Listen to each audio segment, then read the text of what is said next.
මම ලසිත මහේෂ් මම අද ඔයාලට මගේ වීඩියෝ එකෙන් ගේන්නේ වඳුරු එලවන ක්‍රමයක් ගැන. වඳුරු එලවන මේ ක්‍රමයක් කියන්නේ මේක මේ කැටපෝලේ මොනවක් ගන්න ඕනේ නැහැ. මේ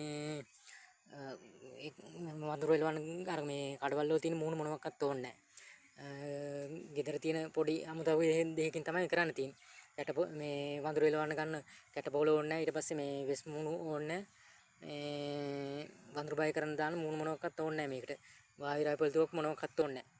ඔයාලට මේ පොඩි දේවල් දෙකයි මේ ගෙදර අයින් කරන මේ එක දෙයක් ගෙදරින් අහක දාන්න තියෙන තව මේ කැලෙන් ලීයක් කපලා ගන්න තියෙන එච්චරයි කරන්න තියෙන්නේ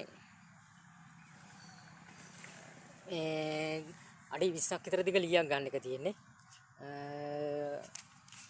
මෙන්න මේ විදිහට මේ දැන් ඔයාලට මේ ලීය පේනවා ඇති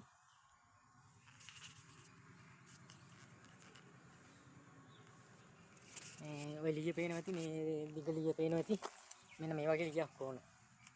මෙන්න මේ වගේ දිග ලීයක් ඕන. මට වීඩියෝ කරන්න ගන්න ඕන ඔය වගේ දිග ලීයක් ඕන. දිග ලීයක් අරගෙන ලීය මේ අගිස්සරකට ගහන්න ඕන මේ රෙදි කෑල්ලකට ගහන්න ඕන. ටිකක් ලොකු රෙදි කෑල්ලකට ගහන්න ඕන.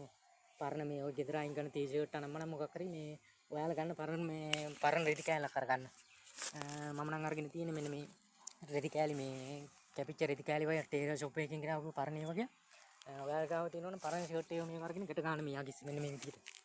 ඔන්න ඔය විදිහට කට ගන්න මේ ලී අගිස්ස මේකට ගහලා තියෙන පේරෝනේ. ඔන්න ඔය විදිහට කට ගන්න. කට ගහලා ඉවරලා මේ දැන් මේක පත්තු කරන්න ඕන. පත්තු කරලා ඉවරලා අල්ලන්න ඕන. දැන් මම ඔයාලට පත්තු කරලා ඉවරලා පොඩ්ඩක් පෙන්නන්නම් මේ එලවල පෙන්නන්නම්. හැබැයි මේ ලී මේ කෙක්ක උස්සනකොට නම් මේ පෙන්නන්න අමාරුයි පොඩ්ඩක්. ඒ කියන්නේ මම මේ කෙක්කයි මේ අල්ලගෙන මේ ෆෝන් එකත් අල්ලන්න අමාරුනේ. මම ඔයාලට පත්තු කරලා පෙන්නන්නම්. පත්තු කරලා මේකවල පෙන්නන්නම්. මෙන්න මේ විදිහට පත්තු කර ගන්නවා. දැන් මේ ලී අගිස්සකට ගහලා තියෙන රෙදි කෑල්ල මෙන්න මේ විදිහට පත්තු කර ගන්නවා. දැන් මම පත්තු කරගෙන තියෙනවනේ. ඉතින් පත්තු කරගෙන. දැන් මේක මේ උඩට අල්ලන්න ඕන. උඩට අල්ලනකොට මේ වඳුර යනවා.